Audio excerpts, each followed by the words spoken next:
Hi hello friends, പുതിയൊരു സ്റ്റോറിയിലേക്ക് എല്ലാവർക്കും സ്വാഗതം.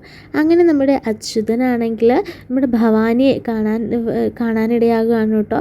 അങ്ങനെ ഭവാനിയാണെങ്കിൽ അച്യുതനെ സംശയത്തോടു കൂടി നോക്കുകയാണ്. അച്യുതൻ്റെ ആ ഒരു പരിഭ്രമവും പേടിയും ഭവാനിയുടെ ചോദ്യങ്ങൾക്കുള്ള ആ ഒരു മറുപടിയിലുള്ള ആ ഒരു വിശ്വാസക്കുറവും ഒക്കെ കൂടി അച്യുതനെ അങ്ങ് സംശയിക്കുകയാണ് കേട്ടോ. അങ്ങനെ നമ്മുടെ ഭവാനിയാണെങ്കിൽ അച്യുതനിൽ നിന്നും ആ സത്യങ്ങളൊക്കെ തന്നെ അറിയുകയാണ്.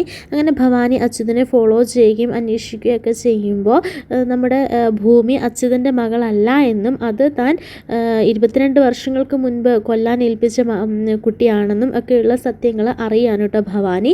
അങ്ങനെ കലിയടങ്ങാതെ തൻ്റെ ഇത്രയും നാൾ താൻ കാത്തു സൂക്ഷിച്ചു വെച്ച ആ ഒരു കാര്യം വീണുടയുമ്പോഴുള്ള ആ ഒരു ദേഷ്യവും ആ ഒരു വൈരാഗ്യമൊക്കെ ഉണ്ടല്ലോ, അതൊക്കെ കൂടി വല്ലാത്തൊരവസ്ഥയിൽ നിൽക്കുകയായിരിക്കും കേട്ടോ നമ്മുടെ ഭവാനി.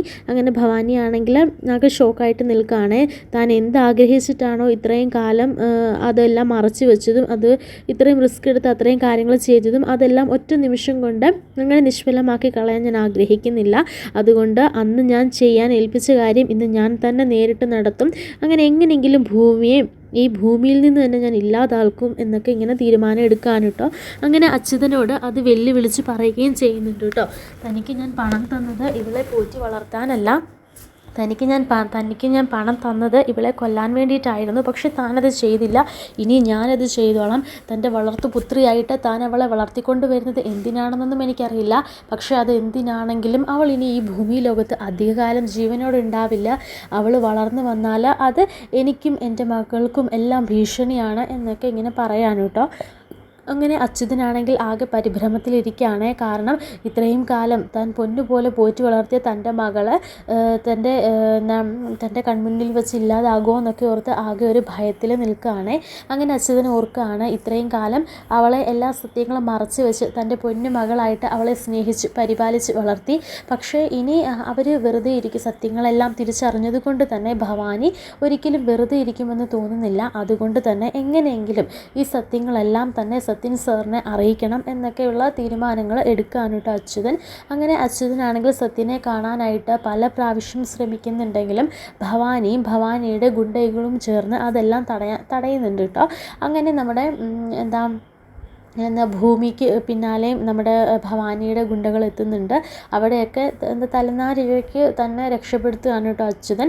തൻ്റെ മകൾക്ക് ഒരു സുരക്ഷാ കവചം പണിതുകൊണ്ട് തൻ്റെ മകളുടെ പിന്നാലെ നടക്കുക എന്ന് തന്നെ വേണമെങ്കിൽ പറയാട്ടോ. അങ്ങനെ അച്യുതനാണെങ്കിൽ ഭൂമിയുടെ പിന്നാലെ തന്നെ ഉണ്ടാവുകയെ. അങ്ങനെ അച്യുതൻ്റെ പരിഭ്രമവും അതുപോലെ തന്നെ ആ ഒരു വിഷമവും മുഖത്തെ സങ്കടവും ഒക്കെ കണ്ടിട്ട് ഭൂമിക്ക് ആകെ ടെൻഷനാകുകയാണ്. കാരണം ഇനി അച്ഛൻ്റെ അസുഖ വിവരങ്ങൾ എങ്ങാനും അച്ഛൻ അറിഞ്ഞോ, ഇനി എനിക്ക് സങ്കടം ഉണ്ടാവും എന്ന് ഓർത്തിട്ട് അച്ഛൻ പറയാതിരിക്കുന്നതാണോ, അച്ഛൻ്റെ മനസ്സിൽ എന്തായാലും നല്ല ടെൻഷനുണ്ട് എന്നൊക്കെ ആലോചിച്ച് അച്യുതനോട് കാര്യങ്ങൾ തിരക്കുമ്പോൾ അച്യുതൻ ഒന്നുമില്ല മോളെ, അച്ഛന് ചുമ്മാ മോളോട് ഒരു വയസ്സായില്ലേ മോൾക്ക്, അതായത് വിവാഹപ്രായമൊക്കെ എത്തിയില്ലേ, അപ്പോൾ ഒരു പെൺകുട്ടിയല്ലേ, ഇന്നത്തെ സമൂഹത്തിൽ ഇറങ്ങി നടക്കുമ്പോൾ പല പ്രശ്നങ്ങളും ഒക്കെ ഉണ്ടാവുമല്ലോ, അതൊക്കെ ഓർത്തിട്ട് അച്ഛൻ ഏതൊരു പെൺകുട്ടികളുടെ അച്ഛനുമുള്ളൊരു ടെൻഷൻ അത്രയേ ഉള്ളൂ എന്നൊക്കെ പറഞ്ഞ് ഒഴിഞ്ഞു മാറ്റി വിടുകയാണ് കേട്ടോ. അപ്പോൾ ഭൂമിക്കും ഒരു സമാധാനമാകാണ്. കാരണം അച്ഛൻ രോഗത്തെക്കുറിച്ചൊന്നും അറിഞ്ഞിട്ടില്ലല്ലോ എന്നൊക്കെ ഓർത്തിട്ട് ഭൂമിയും സന്തോഷിക്കുകയാണ് കേട്ടോ. അങ്ങനെ പിന്നീട് കാണിക്കുന്നത് നമ്മുടെ സത്യൻ സാറിൻ്റെ അടുക്കലേക്ക് ചെല്ലുകയാണ് കേട്ടോ നമ്മുടെ അച്യുതൻ.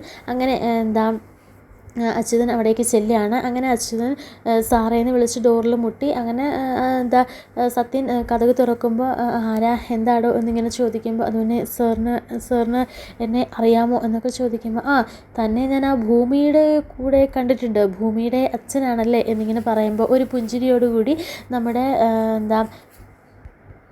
അച്യുതൻ പറയാണ്, അതെ അച്ഛൻ തന്നെയാണ്, ജന്മം കൊണ്ടല്ല കർമ്മം കൊണ്ടാണെന്ന് മാത്രം എന്ന് പറയുമ്പോൾ കർമ്മം കൊണ്ടോ, അതെന്താടോ അങ്ങനെ പറഞ്ഞത്, ഭൂമിക്ക് തന്നെക്കുറിച്ച് പറയുമ്പോൾ 100 നാവാണല്ലോ, താൻ ഭൂമിയുടെ യഥാർത്ഥ അച്ഛനല്ലേ, അപ്പോൾ ഭൂമിയുടെ അച്ഛനാരാ, ഭൂമിനെ എങ്ങനെ നിങ്ങൾക്ക് കിട്ടിയത് എന്നൊക്കെ ഇങ്ങനെ ചോദിക്കുമ്പോൾ സാറേ ഒരുപാട് ചോദ്യങ്ങൾ സാറിന് ചോദിക്കാനുണ്ടാകും, അതിനൊക്കെ എനിക്ക് ഒരുപാട് ഉത്തരങ്ങളും പറയാനുണ്ട്, എൻ്റെ ചങ്ക് പെടയാണ് സാറേ, എനിക്ക് കുറച്ച് കാര്യങ്ങൾ സാറിനോട് പറയാനുണ്ട്, അത് കുറച്ച് രഹസ്യമാണ് എന്നിങ്ങനെ പറയുമ്പോൾ താനിങ്ങനെ അകത്തേക്ക് വന്നേ എന്നിങ്ങനെ പറഞ്ഞിട്ട് നമ്മുടെ അച്യുതനെ വിളിക്കാൻ കേട്ടോ. അങ്ങനെ അച്യുതൻ്റെ മുഖത്തെ ആ ഒരു പരിഭ്രമവും ആ ഒരു സങ്കടമൊക്കെ കണ്ടിട്ട് നമ്മുടെ സത്യം പറയുന്നുണ്ട്, താനൊന്ന് കൂളാകാതെയും തനിക്ക് എന്താ പറ്റിയത്, എന്തിനാണ് താനിങ്ങനെ വിറയ്ക്കുന്നത്, എന്തിനാണ് താനിങ്ങനെ പേടിക്കുന്നത്, എന്തൊക്കെയോ തൻ്റെ മനസ്സിൽ കടന്ന് നീറുന്നുണ്ടെന്ന് തൻ്റെ മുഖവും തൻ്റെ കണ്ണും ഒക്കെ പറയുന്നുണ്ട്. എന്താടോ കാര്യം, താനൊന്ന് റിലാക്സ് ആയിട്ട് ഇരുന്നിട്ട് കാര്യം എന്താണെന്ന് വെച്ചാൽ പറ, ഇവിടെ തന്നെ ആരും ഒന്നും ചെയ്യാനില്ല എന്ന് പറയുമ്പോൾ, ഇല്ല സാറേ അതൊക്കെ തോന്നല, എൻ്റെ പിന്നാലെ ആ ഭവാനിയുടെ ഗുണ്ടകളുണ്ട്. ഭവാനിയുടെ ഗുണ്ടകളോ?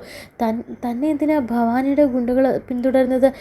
എന്താടോ ഇതിൻ്റെയൊക്കെ അർത്ഥം, താൻ കാര്യം വേഗം പറ എന്നിങ്ങനെ പറയുമ്പോൾ, അതേ സാറേ, പണ്ട് 22 വർഷങ്ങൾക്ക് മുൻപ് ഭവാനി എന്നെ ഒരു കുഞ്ഞിനെ ഏൽപ്പിച്ചു, ഒരു പിഞ്ചു കുഞ്ഞിനെ. അതിനെ കൊല്ലാനാണ് എന്നെ ഏൽപ്പിച്ചത്. 15 ലക്ഷം രൂപ എൻ്റെ അക്കൗണ്ടിലേക്ക് ട്രാൻസ്ഫറും ചെയ്തു. എനിക്ക് മക്കളില്ലാത്തതാണ്. അപ്പോൾ ആ കുഞ്ഞിൻ്റെ മുഖം കണ്ടപ്പോൾ എനിക്ക് കൊല്ലാൻ തോന്നിയില്ല സാറേ. അതുകൊണ്ട് തന്നെ ഞാൻ ആ ഓഫർ നിരസിച്ച അവർ വേണമെങ്കിൽ മറ്റൊരാളെ വെച്ച് ആ കുഞ്ഞിനെ കൊല്ലും. അതുകൊണ്ട് തന്നെ ഞാൻ ആ കുഞ്ഞിനെ കൊല്ലാതിരിക്കാൻ വേണ്ടി ഞാൻ കൊണ്ടുപോയി, എന്നിട്ട് ഞാൻ ഇത്രയും കാലം വളർത്തി വലുതാക്കി.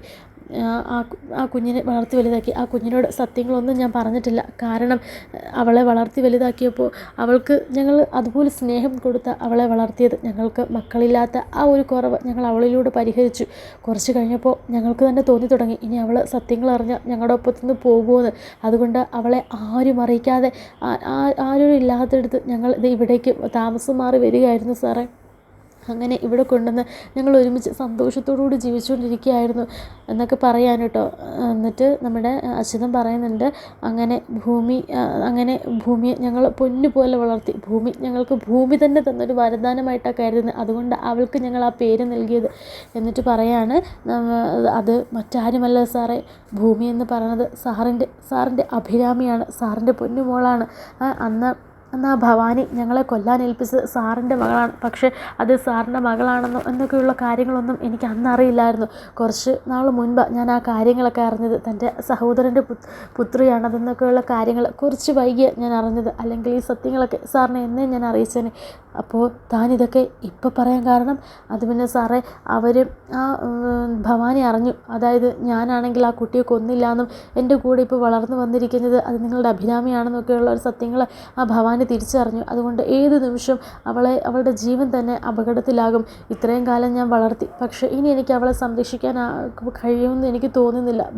ഭവാനിയുടെ ഗുണ്ടകളും ചേർന്ന് അവളെ എന്തെങ്കിലും ചെയ്യും. അതുകൊണ്ട് എനിക്ക് പേടിയാണ്. എൻ്റെ കൺമുന്നിൽ അവൾ മരിച്ചു വീഴുന്നത് എനിക്ക് കാണാൻ കഴിയില്ല. ഇനിയെങ്കിലും അവൾക്ക് അവളുടെ യഥാർത്ഥ അച്ഛൻ്റെ സ്നേഹം കിട്ടിക്കോട്ടെ എന്ന് ഞാനും കരുതി. അതുകൊണ്ട് സാർ എങ്ങനെയെങ്കിലും അവളെ രക്ഷിക്കണമെന്നൊക്കെ പറയാൻ കേട്ടോ. അങ്ങനെ നിറക്കണ്ണുകളോടുകൂടി സത്യനാണെങ്കിൽ, എന്താടോ ഞാൻ ഈ കേൾക്കുന്നത്, ഞാൻ ഇത്രയും കാലം ജീവിച്ചത് തന്നെ അവർക്ക് വേണ്ടിയിട്ടാണ്. അവളെ തിരയാത്തൊരു സ്ഥലങ്ങളില്ല, അവൾക്ക് വേണ്ടി പ്രാർത്ഥിക്കാത്ത അമ്പലങ്ങളില്ല എന്നൊക്കെ പറയാൻ കേട്ടോ. എന്നിട്ട് പറയുന്നത്, എൻ്റെ മക്കളെ എനിക്ക് തിരിച്ചു കിട്ടിയില്ല. പക്ഷേ ഇപ്പോൾ ഈ സത്യങ്ങളൊന്നും ഭവാനി അറിയണ്ട. ഞാൻ ഈ സത്യങ്ങൾ അറിഞ്ഞു എന്ന് പറഞ്ഞാൽ ചിലപ്പോൾ ഭവാനി അവളെ കൊല്ലാൻ മടിക്കില്ലല്ലോ. അതുകൊണ്ട് ഇതെല്ലാം ഒന്ന് കലങ്ങി തെളിയട്ടെ എന്നൊക്കെ പറയാൻ കേട്ടോ. എന്നിട്ട് അച്യുതനോട് പറയുന്നുണ്ട്, ഇത്രയും കാലം എൻ്റെ മകളെ പൊന്നുപോലെ നോക്കിയതിന് ഒരുപാട് നന്ദിയുണ്ട് തനിക്ക്, എത്ര പറഞ്ഞാലും തീരില്ല. എന്നിട്ട് പറയാണ്, ഭൂമിയെ ഓരോ പ്രാവശ്യം കാണുമ്പോഴും എനിക്കെന്തോ അവളുടെ ഒരു പ്രത്യേക ഒരു അറ്റാച്ച്മെൻറ്റ് എനിക്ക് തോന്നിയിട്ടുണ്ടായിരുന്നു. അപ്പോഴൊക്കെ ഞാൻ കരുതിയത് ചിലപ്പോൾ എൻ്റെ മകളോടുള്ള അമിതമായ സ്നേഹം കൊണ്ട് മകളുടെ പ്രായമുള്ള കുട്ടികളെ കാണുമ്പോൾ ഉള്ള ഒരു ഇതാണെന്ന് ഞാൻ കരുതിയത്.